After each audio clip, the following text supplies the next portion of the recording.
mga posibleng managutan ng criminal and administrative charges.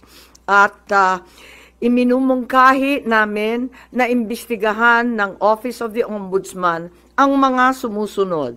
Una, si DOJ Secretary Remulla Boying maaring managot sa violation of RA 3019, Anti-Graft and Corrupt Practices for sanctioning an invalid administrative arrest against the former president in contravention of the ruling of the Supreme Court in the 2023 case of Immigration versus Juan Wenle. Maliwanag na napakadaming kondisyon, kwalifikasyon at requirement na isinaad ng ating Korte Suprema doon. Ikalawa, usurpation ng DOJ ng judicial functions. Kahit hindi sila korte, naghahatol sila na halos sila ang naging husgado.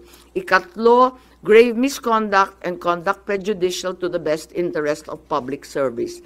Ikalawa, baka managot din si General Romel Francisco D. Marbil, ang Chief PNP, sa arbitrary detention, Article 124 ng Revised Penal Code.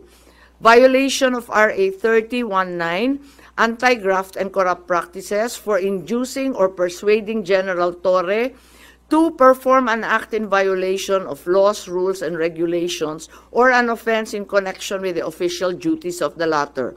Grave misconduct and conduct prejudicial to the best interest of public service. Andito rin sa mga nakalista at ayon din sa payo ni dating Supreme Court Justice na nagpayo sa atin na malahil si SILG Secretary John Vic Remulla ay maakusahan din ng arbitrary detention katulad nung iba. Violation of 319 for inducing General Torre and Marbil to perform an act in violation of the Constitution and our laws. Ikatlo, grave misconduct and conduct prejudicial to the best interest of public service. Ang ikaapat na maaring patawan din ng kaso ay si General Nicolas Torre III. Maaring managot sa arbitrary detention. 2 counts of arbitrary detention, not only against the former president, but also against former Executive Secretary Medialdea. Ikalawa, violation of RA 7439 for not allowing the former president to be visited by VP Sara, both his daughter and his named counsel, and for forcing the former president's lawyers to leave him. Also, the violation of 3019 for allowing himself to be induced or persuaded by General Marbil or SILG Remulla to perform an act in violation of law, rules, and regulations in connection with his official functions. Grave misconduct and conduct prejudicial to the best interest of public service ay maaari ring ipataw laban kay General Torre.